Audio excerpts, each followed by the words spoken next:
Panginoon, na bago sa bawat umaga, Panginoon. And hayaan niyo po na yung mga salita sa umagang ito ay magpaalala sa aming Panginoon ng kagandahan ng disenyo mo, Panginoon, sa aming pong mga kanya-kanyang mga pamilyang kinabibilangan.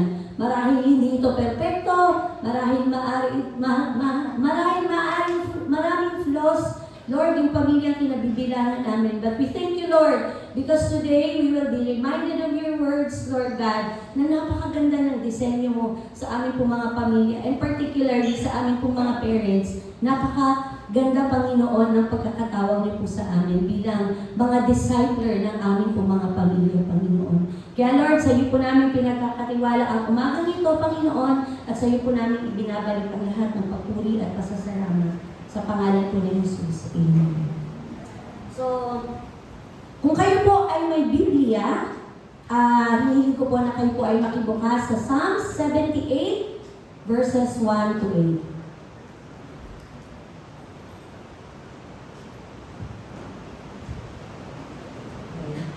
So, kung nandyan na po kayo, sabayan niyo po ako.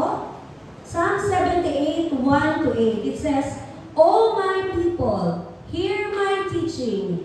Listen to the words of my mouth. I will open my mouth in parables. I will utter hidden things, things from of old.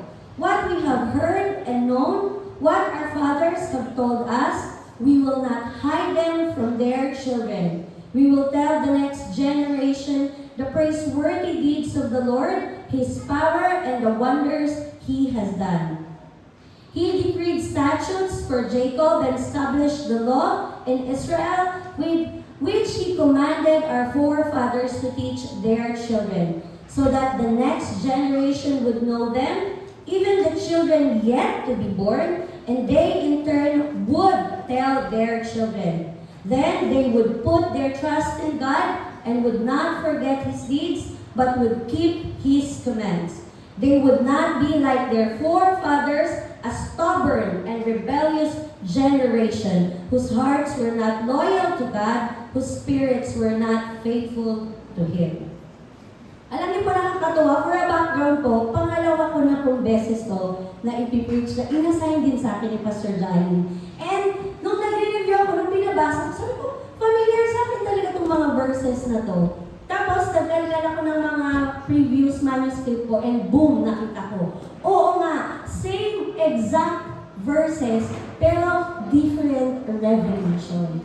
So, doon tayo magugulat na, ngayon ko na-prove na sa Bible, iba-iba man yung mga verses na nakikita natin, whenever na-encounter natin sila, marirealize natin na iba-iba pala yung revelation ng Panginoon. So, nung previous topic ko, it's all about passing the torch to the next generation. But this time, it is all about parents discipling their future generation. So, alam niyo po, nowadays, parents are busy. Totoo po yan. Children are constantly influenced by social media, and families spend less time together than ever before. Noong time po namin ng mga bata po kami, naalala ko po, kapag ka tumawag, sumudsot yung nanay namin, "Kain na!" Pag tumawag yung nanay ko, dapat lahat kami nasa table sama-sama, kakain. Kapag wala pa yung isa, ay talaga naman magugutom ka dahil iintayin mo talaga na makumpleto yung magkakapatid sa table, or else, mapapagalitan ka. Pero ngayon nakakalungkot, may kanya-kanyang buhay. Kain na, wait! Ka-cellphone. Kain na! Tawag na ng tawag yung nanay. Tay, kain na! Wait! Nakain na, wait! Diba? Ang dami-dami natin pinagkakaabalahan. Ngayon po, kanya-kanya na ng buhay ng mga pamilya. Diba? We are so busy, and our children are learning from many voices. Yun ang nakakalungkot, di ba? Dati, ang boses lang na narinig ng mga anak, lolo, lola, tito, tita, nanay, tatay, TV. Ngayon, ang dami-dami ng boses. At yung mga anak natin, ang dami natututunan. They learn from social media, YouTube, TikTok,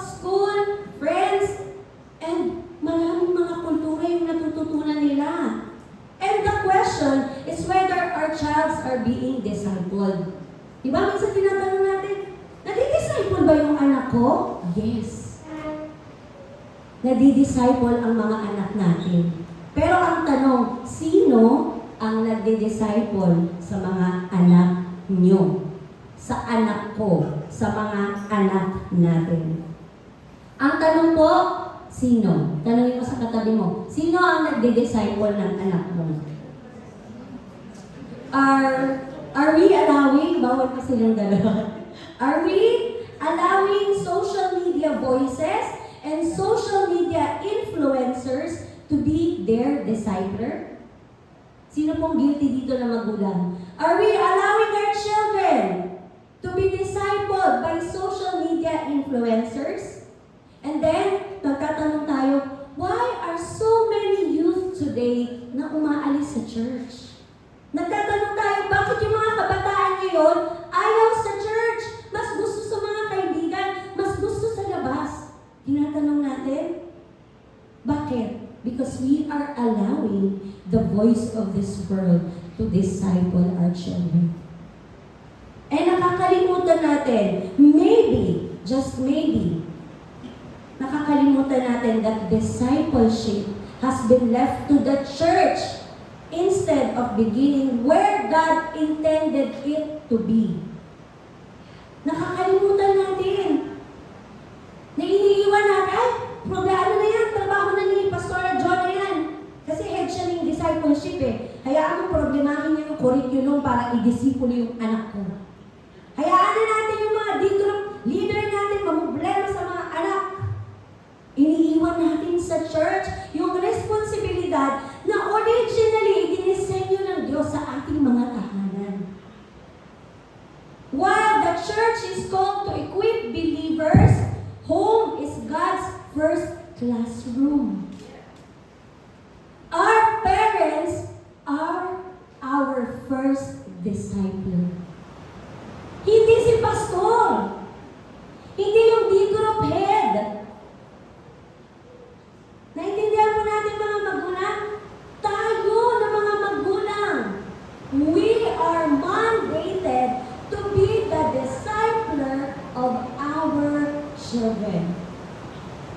Kaya natin po sa umaga ito, sa mga gusto na maging magulang, sa mga magulang na, sa mga nagpaplano pang dagdagan yung mga anak, ito po ay paalala sa bawat isa sa atin, na hindi po trabaho while the church strengthens discipleship. Huwag natin kalimutan na ang ating mga tahanan ang unang lugar para i-disciple yung ating mga anak. Ano ba yung discipler? A discipler is a person who guides, trains, and mentors a new or growing believer in their faith. So, hindi unang natututo yung mga anak sa church. Ang mga anak natin ay unang natututo sa ating tahanan. God never intended the home to be merely a place for our children to eat, to sleep, to grow physically. God actually designed our home to be the first school of faith. The first place where His Word is taught, His love is demonstrated, and His character is modeled. Uulitin ko po, our home should be the first place where His Word is taught, kung saan ang salita ng Diyos ay unang itinuturo, ang pag-ibig niya ay dinidemonstrate, pinapakita, at kung saan yung character ng Panginoon ay minumodel natin sa ating mga anak. So Psalm 78 is historical psalms written by Asaph or Asaph. It serves as a stern reminder of Israel's history. Kung titingnan natin, it's a both reminder, a call to attention, and a story na ipinapaalala niya kung ano yung mangyayari kapag hindi natin ginawa yung role natin. Diba? So, it's an urgent wake-up call to parents, to grandparents, and to leaders alike that every generation has a responsibility to pass on faith to the next generation. So today we will discuss about 4 major points. Number 1, the call to listen. Number 2, the duty to declare. Third, the divine blueprint for discipleship. And fourth, the ultimate goal and vital warning. So point number 1, the call to listen. In verse 1 to 2, it says, "Give ear, O my people, to my teaching. Incline your ears to the words of my mouth, and I will open my mouth in parable. I will utter dark sayings from of old." So dito, the call to listen. Letter A, it requires, the call to listen requires spiritual attentiveness. Ito pong Psalm 78, hindi po ito tinawag o hindi po ito sinulat para sa hindi mananampalataya. Ito po ay sinulat para sa mga mananampalataya. Kaya sinasabi dito, it requires spiritual attentiveness. Hindi lang pwedeng, hoy, halika dito po. Hindi. Pag sinabing spiritual attentiveness, it requires readiness. So ASAP begins with the position of authority. Hindi pwedeng sasabihin natin, anak, halika. Anak, nanunodan, anak, halika. Kung ano man yung mga pinagkakabisihan natin habang tinatawag natin yung mga younger generation, mapapamangkin, mapaanak, mga disciple natin dito sa church, it doesn't matter. When we say it requires spiritual attentiveness, kailangan ready tayo. We have the authority. Demanding absolute attention. He uses the words, give ear, incline your ears. Alam niyo po, sa mundo natin ngayon, we are drowned with constant noise, digital distraction, and competing voices. Totoo po yun, di ba? Ang daming ingay. Pag nasa social media tayo, ang daming boses, lahat magaling. Walang inferior, lahat superior, lahat matalino sa social media, lahat may alam. Diba? Ang hirap kunin ng atensyon ng generation ngayon. Kami po, teacher sa baba, kailangan pa 1, 2, 3. Pag hindi tumagot sa 3, teacher floor. Ganon na. Oh. Pag hindi nakuha sa 3, teacher floor. Ganon na nangyayari kasi may kanya-kanyang koneksyon. May kanya-kanyang satellite. Diba? Iba-iba, ang gulo-gulo. And alam niyo po mga parents, mga leaders, ang una dapat nating matutunan na labanan, the first battle that we need to win is the battle for attention. And unless hindi natin i-assert yung ating authority, yung mga anak natin, they will never na magkakaroon ng spiritual attentiveness.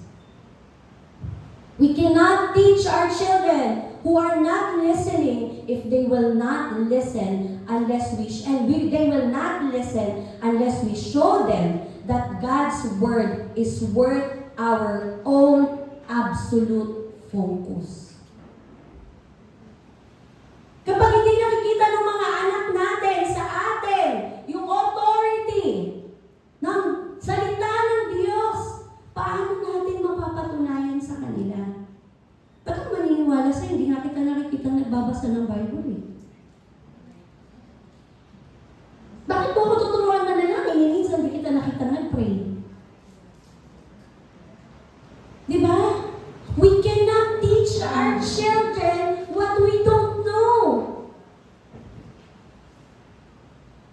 Kaya napakahalaga na i-own natin yung authority ng Biblia so that we can have and pass this kind of spiritual attentiveness sa ating mga anak.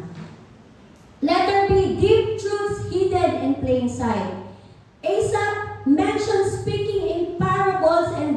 saying. This does not mean that the truth is a secret code. Rather, it means that history is a riddle that can only be solved through spiritual insight. Alam niyo po, sino dito yung ang tagal-tagal na nagbabasa ng Bible? Taas ang kamay. Sure ako yung mama ko matagal na. Kasi talagang, sure ako yung parents ni Ezra, matagal na siguro ilang beses na naulit yung Bible. And you know what? Ang tinutukoy na parable and dark saying dito is that when we open the Word of God repeatedly, doon natin nakikita na maraming bagay ang maiintindihan mo lang pag paulit-ulit mong babasahin ang salita ng Panginoon. And habang binabasa natin yung Panginoon, the riddle of this life, unti-unti natin naiintindihan, ito pala yun. Ito pala yung sinasabi noon ng magulang ko na hindi ko naiintindihan. Ngayon na binabasa ko na yung Bible, naiintindihan ko na. These are the parables and the dark secret. And when we read the Word of God and we tend to understand, kapag nakita talaga natin, di ba pag di natin naunawaan yung Bible, ano nga yun yung Psalms 23:1, the Lord is my shepherd, I shall not want. Diba? Ano nga yun yung kwento ni Moses? Paulit-ulit na tinuturo Teacher Sharon. Hiniwa ni Moses hiniwa ng Diyos yung dagat para mapalaya ang mga Israelita. It's just a mere story. Pero kapag naiintindihan natin ang salita ng Panginoon, maituturo natin sa generation that it's not just a history. Wala yung PowerPoint but it's a His, capital H-I-S, story. The Bible is not just a mere parable. It's not just a mere story. It is God's story. It is His story. So we have to learn His story so that we can pass on those parables and those secrets. Ano ipapaliwanag natin kung di natin naiintindihan yung Bible? Minsan nga yung anak ko, di ko na nanay, sino si angel ganito? Ano talaga yung mga angel na yun? I-research mo na nga lang. Hindi ko pa na-encounter yung mga anghel na sinasabi mo. Diba? And I am honest kapag tinatanong ako ni Hingel na, ano yung ganito, hindi ko talaga naiintindihan. Anak, sa totoo lang anak, hindi ko pa na-encounter yan. Babalikan kita pag na-encounter ko yan. Kung gusto mo, kung curious ka talaga, magbasa ka o mag-research ka. See? I cannot pass what I don't know. I cannot teach what I never learned. So, napakahalaga po nun.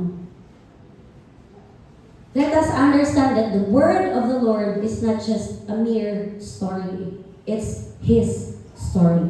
The unfolding timeline of God's redemption. Iba kung paano paulit-ulit inililigtas ng Diyos yung mga anak niya sa Biblia. Point number 2, the duty to declare. We have parents, leaders, we have the duty to declare. Sabi sa verse 3 and 4, things that we have heard and known that our fathers have told us.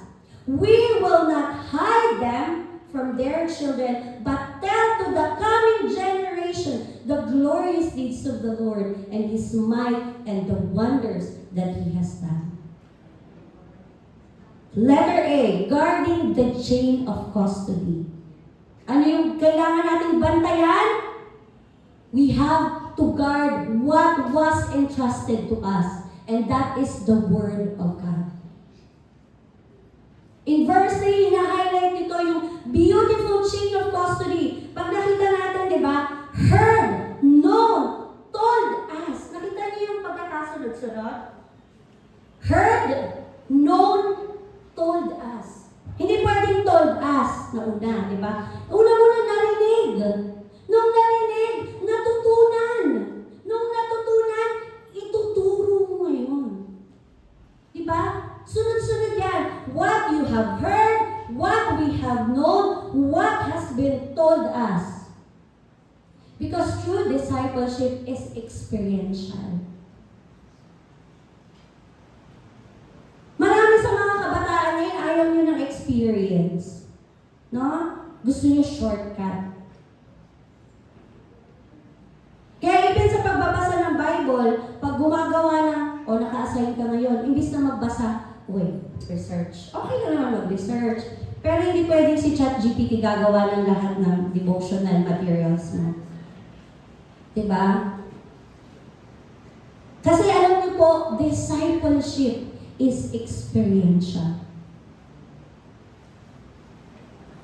Kung ano yung wisdom na meron yung mga leaders nyo ngayon, yung mga parents nyo ngayon, that's because of their experience in life.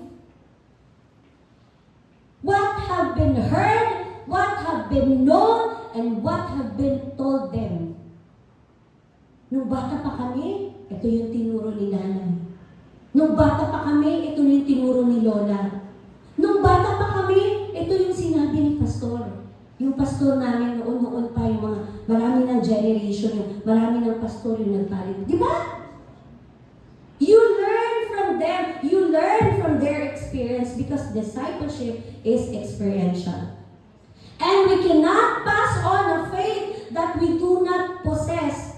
We must first hear and know the Lord intimately ourselves before we can successfully tell others. Para tayo sumakses, di ba? Kailangan tayo muna mga magulang.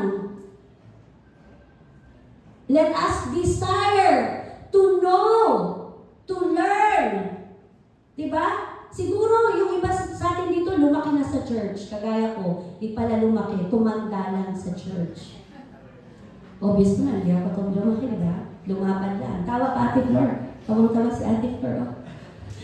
Tawan-tawa siya kasi saksi siya, hindi ako lumaki talaga. Diba? Tumanda ako sa church at paulit-ulit. Hindi lang sa magulang ko, hindi lang sa mga pastor na dumaan sa church na to, kundi sa mga leaders na na-encounter namin na paiba-iba. And minsan, nung kabataan pa ako, iniisip ko, bakit ko sa inyo dyan mga leaders na to, ang dami yung alam. Hindi ko tinatanggap lahat. Kasi feeling ko mas magaling ako eh. Pero alam mo, ngayon leader na ako, ngayon ko na-appreciate, hindi ko pala pwedeng tanggalin yung wisdom ng mas matatanda na sa akin sa pananampalataya. Kasi ang totoo, they are wisdom. Hindi lang yan head knowledge. It is produced by their experience sa buhay, pananampalataya. Na hindi ko pa na-experience, pero sila na-experience nila. So tayong mga kabataan, do not escape. Huwag niyo takasan yung mga pagkakataon na natututo kayo sa mga leaders ninyo. Because what they have heard, they have known, and what has been told to us, they are sharing with us. So kaya ano pa po yung nangyari sa inyo na una? Diba? Mga kabataan, kayo masyadong excited. Kayo masyadong energetic. Slow down. Learn. Kasi pag nagmamadali kayo, marami kayong mamimiss. Slow down. Relax. Kasi, ang pagkatuto sa buhay, dahan-dahan. Hindi yan minamadali. Maraming proseso at maraming dapat natutunan. And, parents, if we do not guard what was entrusted to us, it will lead to sin of silence. Ano yung sin of silence? Kapag hindi nyo tinuruan yung mga anak nyo, pag hindi nyo share kung ano yung natutunan ninyo, pag nag-invest kayo ng time sa cellphone, sa trabaho, at hindi sa mga anak ninyo, you can never share what you have learned. And, ang pinakamalungkot, matatapos sa generation mo kung ano yung ginawa ng Diyos. And the next generation, they are sure tayo, mas maraming pupunta sa impyerno kaysa sa langit. Why? Leaders, parents, you are accountable. Kapag hindi mo pinagpatuloy yan, accountable ka sa mga magiging kaapu-apuhan mo na hindi mo makikita sa langit kasi pinutol mo sa'yo.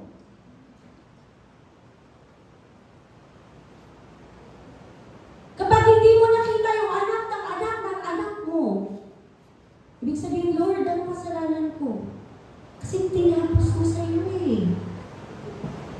Ang lungkot kaya makita na yung mga sumunod na generation, wala na silang pakialam sa church. And it's true. Hindi na nakita yung mga apo sa church. Hindi na nagpapatuloy. Why? Kasi nung yung anak, mas gusto sa barkada, okay lang. Kasi kapag hindi mo hinayaan sa barkada, magkaka-mental issue yan.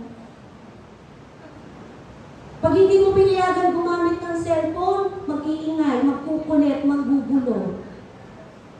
You allowed it. And then you will ask the church, pabaya ang simbahan eh. Pero ang totoo, tayo yung pabaya. We committed the sin of silence. Diba? Verse 4 is a convicting phrase. Sabi niya, we will not hide them from their children because silence is a form of hiding. Kapag nanahimik ka sa isang bagay na dapat i-expose mo or sinishare mo, it is hiding. Eh nagkakasala ka sa susunod na generation, kapatid. Kapag ipinagdamot mo yung salita ng Panginoon, pag hindi pinagdamot mo yung ginagawa ng Diyos sa buhay ninyo, kapag hindi nyo intentionally pinaupo yung mga anak ninyo sa table at kausapin, anak, how's your day? And then you share the Word of God. Alam niyo po, ito yung nakakatuwa. Eh, nakita ko din to kay Camille Brats. Di ba may podcast sila, mag-asawa. And bago noon, na-realize, pag bumabiyahe kami papunta dito, kasi po, di ba galing pa kaming Bulacan, pag bumabiyahe kami, dati inaalam namin yung anak namin naka-tablet habang bumabiyahe. Tapos may background music Christian song. Kami mag-asawa, kanta-kanta. Uy, tapos may nakita kami sa paligid. Aba yung anak ko, ano yun, Nay? Disconnected! And then nakita ko, uy, delikado to ah. Yung anak ko disconnected. Kaming mag-asawa connected. Pwede pa yun yung galing sa amin disconnected? Hindi to pwede. So pinatupad namin ngayon. Pag asa sa sasakyan, walang cellphone. Walang gadget. Pag nasa table, walang gadget. Pag nasa higaan, walang gadget. Bitawan ang gadget. Why? We will not allow this world to disciple my kid. Diba? Kaya one time, na-rebuke din kami. Kasi nagsiselfone sa inyo, kumakain kami. Nagsiselfone nga kayo eh. Diba? Anak, tiga, bitawan mo yan. Ang bagal-bagal mo kumain. Bakit kayo? Nagsiselfone din kayo. Diba? Parents, it's high time for us that when we sit sa table for dinner, for lunch, dapat ang goal natin, we are to be intentional. Upo, sabay-sabay tayo. How's your day? Nay, nabully ako sa school eh. Anak, that's the exact time for you to disciple, to teach your kid. Diba? Kasi may mga nai-experience sila sa buhay. And when you allow social media, diba, imbis na magkakasama kumakain, kanya-kanya buhay, yung isa nasa TV, kanya-kanya cellphone, yung isa, wala. Hinahayaan natin na yung part ng buhay ng mga anak natin untouched. And when that part of our child is untouched, the world will touch it for you. Ang mundo ang magdi-disciple. sa mga anak natin. So ito po, yung verse 3 and 4, ito po ay nag-remind sa atin that faith must be intentionally taught. And ito po, gusto kong isulat nito kung nagsusulat kayo. What we heard, tell it. What has been known to us, teach it.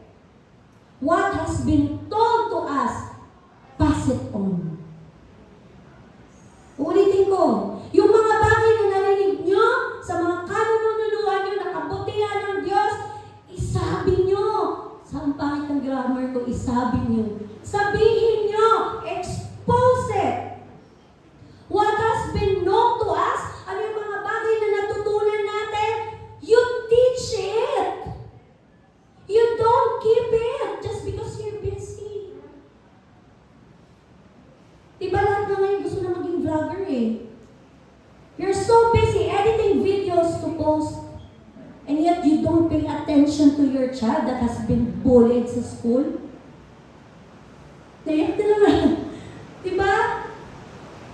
Hindi natin alam yung pinagdadaanan ng mga anak natin. And to be honest, parents, we have children here in this church who are broken. Do you know your kid? Alam niyo ba yung pinagdadaanan ng mga anak niyo na nandito sa church? Na tinatry ng mga leaders na hawakan yung mga anak ninyo, ibalik sila sa Panginoon. We know it. But kayo parents, alam niyo ba? Marahil may mga ilan sa inyo hindi. Why? Because we are busy to be being busy. So sana po, sa umagang ito, let us remind ourselves, parents, tatay, nanay, lola, spend time with your kids. If they fail, kung di sabihin, masama kang anak, hindi kita pinalaking ganyan. Umalis ka sa pamilya na to. No! The exact moment you learn that your child is struggling, that's the exact moment you minister sa kanilang mga buhay. That is actually the perfect timing for you parents to disciple your children. Dahil kapag hindi nyo sila disciple, magugulat na lang kayo. Inagaw na ng mundo yung anak nyo na minsan active sa church. Because hindi nyo pwedeng iwanan sa church ang lahat ng responsibilidad. Tayong mga magulang, we have to be intentional. At ito po yung gusto kong i-share sa inyo ngayon. Kaming mag-asawa, hindi kami perfect. Marami kaming flaws. Pero ito yung, salamat talaga. Kaninang pa inantay yung asawa ko kung bibigyan ako dahil alam niya iyakin ako. Lalabakan ko na lang, no? Ayun. Naiyak ako kasi, ano niyo po, dito sa church. Dito po sa church, sa totoo lang po, allow me to share. Parents, may mga young people tayo that they are hurting. And kaya ako naiiyak kasi we know the story of these children.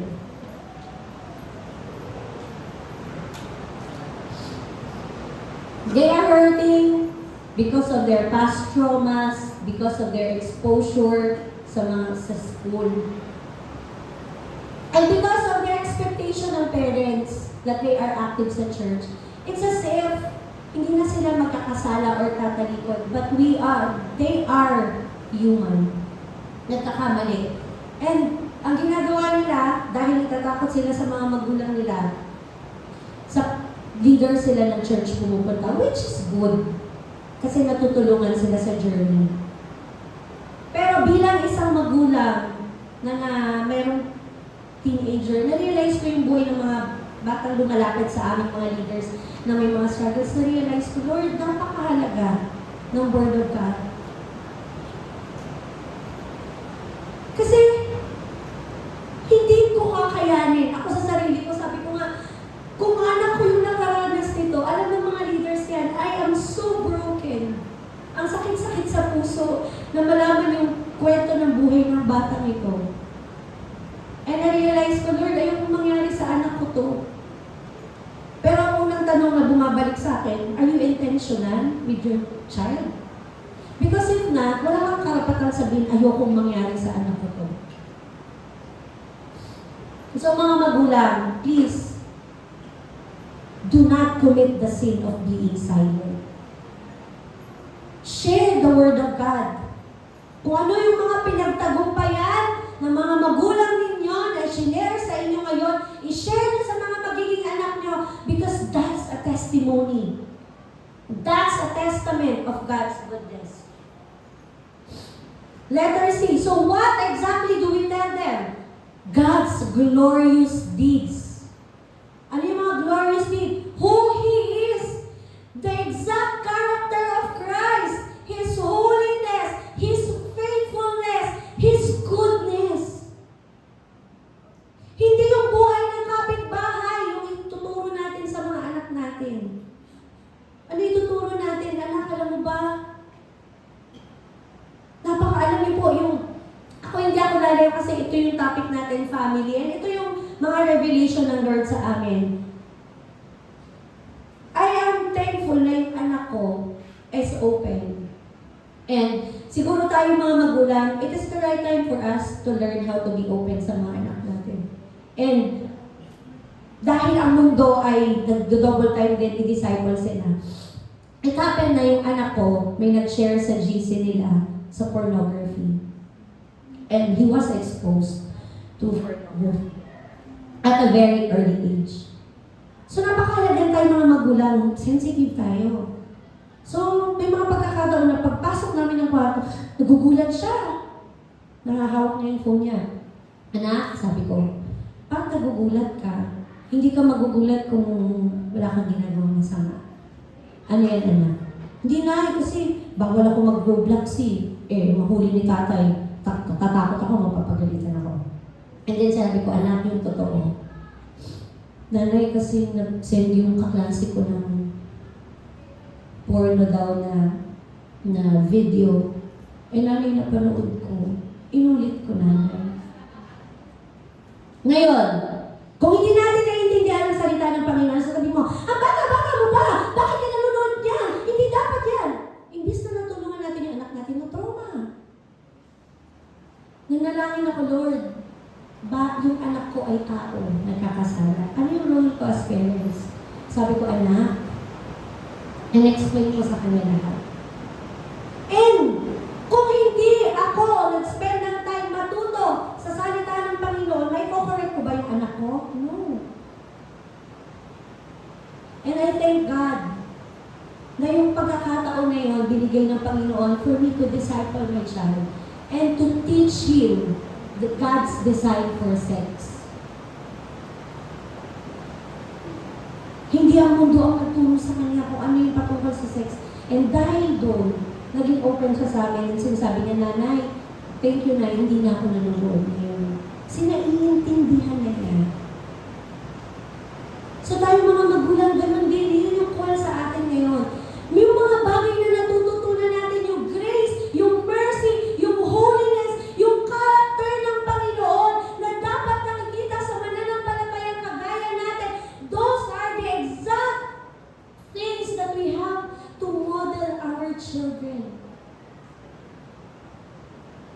Kailangan po yun, napakahalaga po nun. His might.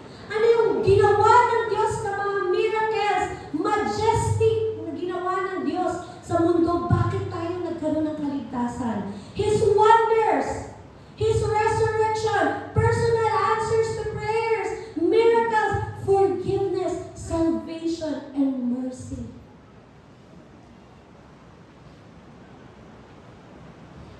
Yun yung mga bagay na kailangan nating ituro. And hindi pa huli yung lahat. Para tayong mga magulang, bumawi tayo. The Word of God is always available. And ito yung pinakamainam na manual para yung mga anak natin, ma-disciple natin. Children should hear these stories not only in Sunday school. Ako po, Sunday school, Children say, si head ako, pero hindi sa lahat ng oras iaasa ko yung pagtuturo sa anak ko. No. Kasi ako ang responsable doon. And alam niyo po, sabi ko nga sa inyo, parang ano to race. Diba? Dugtungan. Diba sa race, sino po yung nakakanood? Yung ipapasa yung baton, diba? Kapag nabitawan, kailangan mo pa ilaglag yung grupo mo? Hindi. Ganon din po sa pamilya. Kagaling kay Lola, ipinasa sa anak niya. Tapos si anak, ipapasa sa anak. Susunod din papasa yung baton. The moment na may bumitaw ng baton, tulungan mo siya, ibalik mo. Huwag mo bitawan. Kasi pag hindi mo pinasa yung baton, again, it will stop to your generation. It will never be passed to the next generation. And alam niyo po, third point, the divine blueprint of discipleship ng Panginoon sa ating pamilya. Ano ba yung blueprint? Pag sinabing blueprint, ito yung design. Ito yung original design. So sabi dito, He established a testimony in Jacob and appointed a law in Israel which He commanded our fathers to teach their children, that the next generation might know them and the children yet unborn and arise to tell them to their children. Alam niyo, nung inaaral ko ito, nagulat nga din ako. Grabe pala yung mandate ng Panginoon, yung blueprint ng Lord ng discipleship sa ating mga bahay. Notice that God did not first command priests and prophets. Diba sabi sa Psalm 78, Father! Hindi sinabing leader. Hindi sinabing pastor. Hindi sinabing discipleship head. Hindi sinabing priest. Ang sinabing Father. Because Father, nag-represent ng leadership sa family. So pag sinabing Father, parents. And alam niyo po, mas binigyan ng Lord ng authority ang Father. Sorry po, mga tatay. If a mother has to be strong spiritually, all the more, mga tatay, mas doble kayo. Because you are the leaders of your family. He commanded fathers. So generate parental responsibility. If discipleship only happens on Sunday, again, may mga bagay sa buhay ng mga anak natin that will never be touched and the world will touch it. Church supports discipleship. Home starts discipleship. Ulitin ko po yun. Church supports discipleship. Diba wala na tayong ibang series? Alam na alam niyo yan, church. We are so intentional when it comes to discipleship. Because this church is intentional to disciple each and every one of us. We support discipleship. But mind you, home starts discipleship. Sa bahay nag-uumpisa ang pagdidisipulo. So parents, let us create a culture where yung family natin, we practice praying together. Having devotion together. Read scripture together. Worship together. Discuss God's goodness daily. Alam niyo po, kaming mag-asawa ngayon, yun yung goal namin. To read the Word of God together. Eh nakikita ni Hiniel yun dahil 8 dapat tulog na siya dahil 5:30 pasok niya. 4:30 gising na siya. Na alam niyo, pag nakikita ng anak, ginugusto din nilang gawin yung ginagawa niyo. And dahil nagbabasa kami sa tindahan habang nagbabantay, siya after niya gumawa ng homework, lalabas yan. Nagbabasa kayo? Gusto kong sumali. Minsan ganyan siya. Ngayon ka sasali kung kailan oras ng tulog mo? Chika-chika lang din niya minsan. Gusto niya lang mag-procrastinate. sa pagtulong. Pero maraming pagkakataon nag-attempt siya, magsabi talaga siya, Nay, magbabasa na rin ako ng Bible. You see? Because discipleship is modeling. You can never teach your child to read the Bible if you yourself won't read the Bible. So kung gusto natin, intentional, you model it, parents. You spend time reading the Word of God. You invest time with your children. Mga anak, pag hindi nag-invest yung mga anak ng tayong magulang nyo ng time sa inyo, sitahin nyo. Sabihin nyo, Ma, Pa, sabi sa preaching kanina, you spend time with us. Bekenin. Diba? Baka pwede mamayang gabi, start tayo. Let's pray together. Bago tayo magkanya-kanyang oras pala, manalangin tayo. And Father, kayo mag-umpisa. Because you have all the authority given by the Lord. Ako napansin ko yan eh. Lumuluwa na yung lalamunan ko ng kakasermon kay Linian. Wait. Pero pag sinabi ng tatay niya, Niel, tayo. Gumugulong. Why? Because iba yung authority mo, tatay. Sabihin mo sa tatay ngayon ng katabi mo, iba authority mo. Gamitin mo.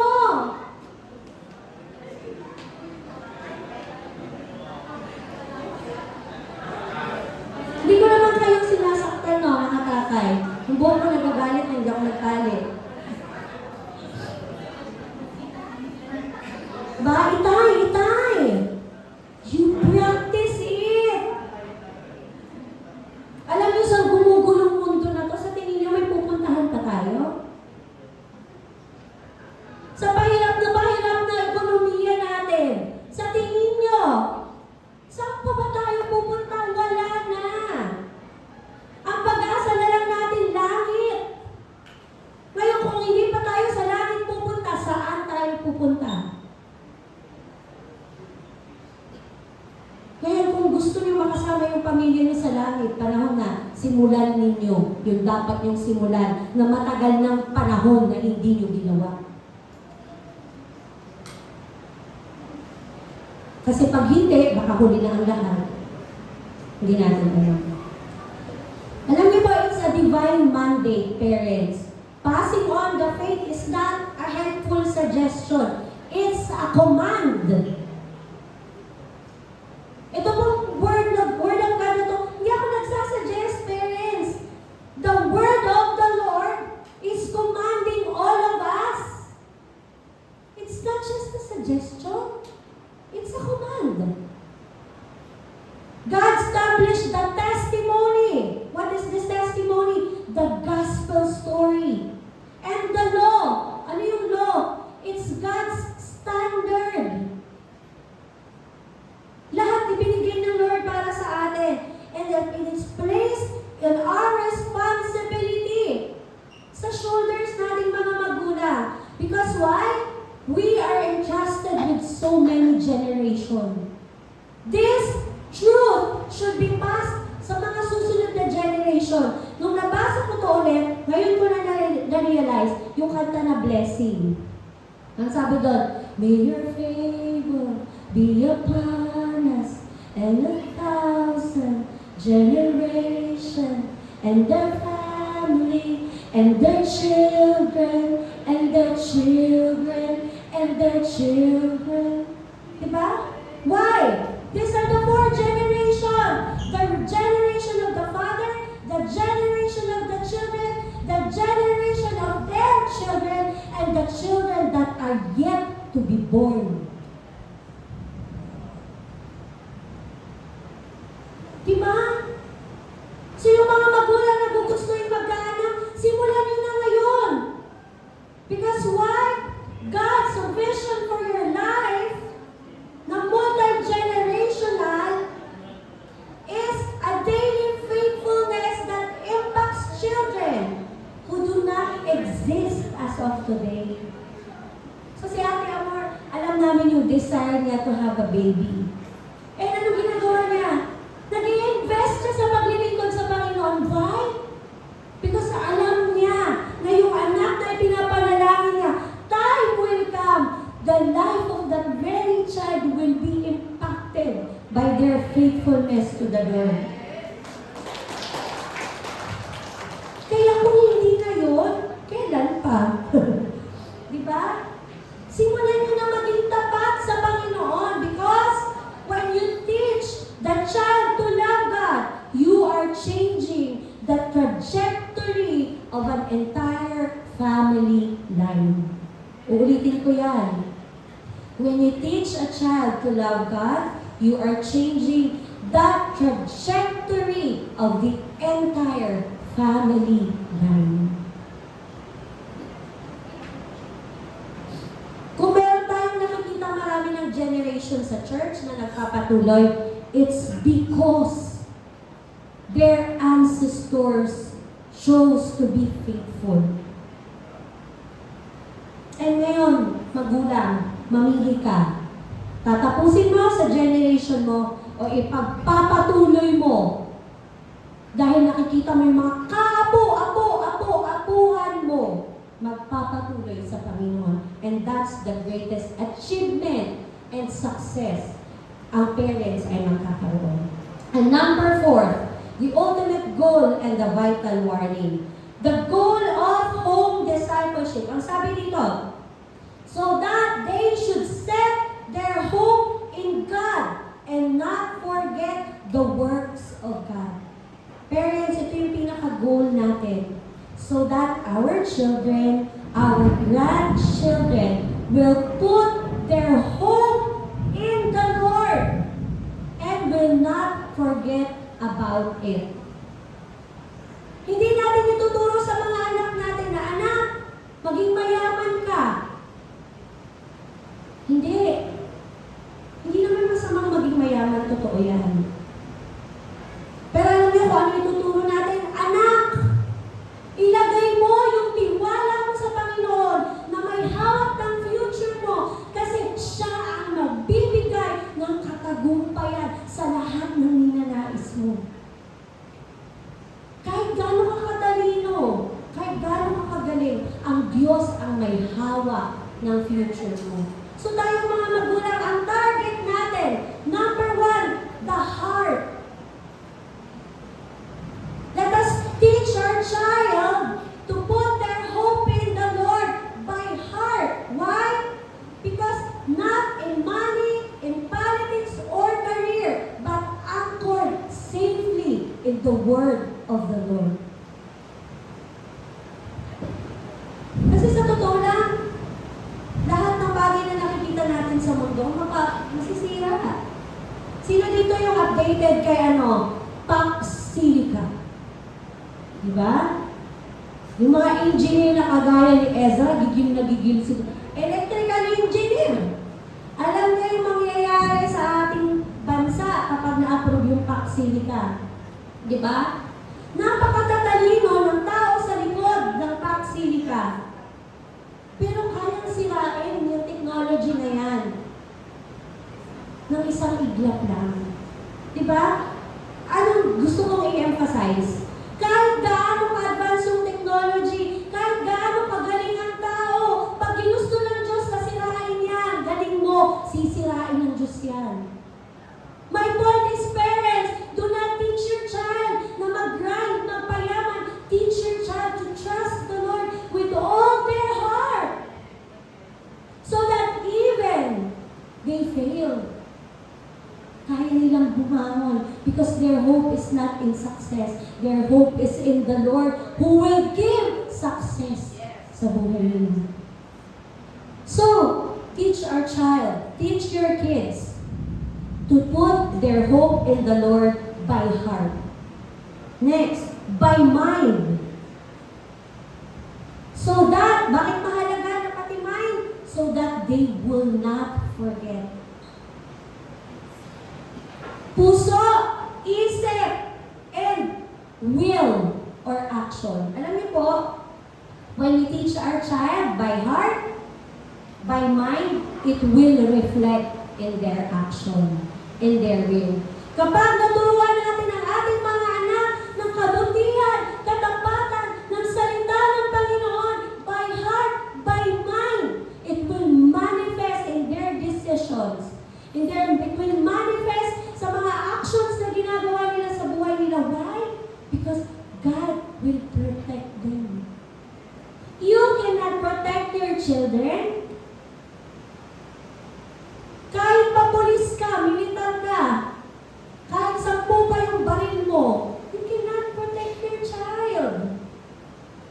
Ang Diyos lang ang pwedeng mag-ingat ng anak natin mula ulo hanggang paa. Yes, you can protect them physically, but you cannot protect their mind. You cannot protect their heart. But when you teach them to put their hope in the Lord, they will not forget it. And the Lord will protect them for us. So napakahalaga po. And lastly po, kapag hindi natin sila protect, it will lead to rebellion.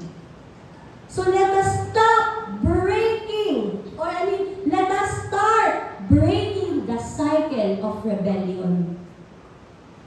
Alam mo, isa sa na-realize ko, yung sinasabi nila na this generation, ito daw yung pinaka-entitled na generation. Mga kabataan, agree ba kayo? John Paul, yung generation nyo, sa nakikita mo, kayo ba yung pinaka-entitled na generation? Yes ba? Ayaw nila sumagot. Ayaw ni Paul, save daw. Alam niyo po, totoo yun. Sabi ni Camille, oo. Why? Kasi it has been a culture where, anak, okay lang yan. Para maingatan yung mental health mo. Anak, okay lang yan. Kasi ayaw ko na iparanas sa iyo yung hirap. Anak, okay lang yan. Kasi pinagdaanan ko yan. Ayaw ko na pagdaanan mo yan. Diba? Alam ko mabait yung ampalaya. Okay lang, anak, huwag ka kumain ng ampalaya. Kahit mabuti yan sa katawan, huwag mo na kainin. Okay lang kasi mapapaitan ka. Diba? Naging kultura ngayon ng mga magulang at hindi kasalanan ng bagong generation. Alam niyo po, kasalanan natin mga magulang. Why? Because we keep on breaking what is supposed to be good. Kasi nga, sa tingin natin, hindi makakabuti sa mga anak natin. It's like eating ampalaya. Anak, kasi masusuka ka pag kinain mo yan, mapait eh. Huwag mo na lang kainin. Pero sa totoo lang, pag tinuruan mo yung anak mo kumain ng ampalaya, may magandang benefit sa katawan niya. Huwag mong ipagpalit yung isang bagay na may magandang impact sa anak mo kapalit ng mga bagay na magaan pero walang impact sa buhay ng anak mo. So let us start creating the culture where we will intentionally break the cycle of rebellion. Pinapayagan kasi natin eh. Sabi ni Asaph ends this introduction with a sobering warning. The ultimate goal of multi-generational discipleship is generational course correction. Diba? Yun sa iniisip natin, meron kasi sa linya namin ng curse of ganito. Meron kaming generational curse sa family. Diba? Madalas ini-embrace natin, may generational curse sa family namin, natatakot ako. Kapatid, kung may generational curse, tapusin mo sa generation mo. Let us start creating generational course correction. And how are we going to correct the course of the new generation? Start intentionally learning from the truth of the Word of God. So that, makikita natin sa Israel, di ba? Paulit-ulit nilang tinatalikuran, paulit-ulit nagiging tapat ang Diyos, paulit-ulit silang sumusuway sa Diyos. At kapag hindi, alam natin kung ano nangyari sa mga Israelita. At ayaw natin mangyari yun sa generation natin. If we do not deliberately break the cycle of complacency, apathy, and compromise, our children will inherit our spiritual flaws. Ulitin ko po. Kapag hindi natin deliberately break yung cycle ng complacency, ng compromise, yung pagkakamali mo na ayaw mo nang maulit, uulitin yan ng anak mo. At totoo po yan.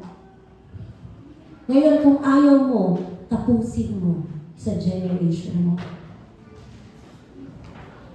Let us not commit or wag tayong mahulog dun sa danger of neglecting home discipleship. So parents, again, huwag kayo magalit sa akin ha. Hindi ko to word. Word to ng Lord. Pangalawa na to. Same verse, magkaiba, but same pinaka-main point. Let us pass faith, truth sa mga susunod na generation, particularly sa mga tahanan po natin. So in conclusion and application, sorry, nakakali naman itong panginoon ko. For fathers. Fathers? Kaway-kaway mga fathers.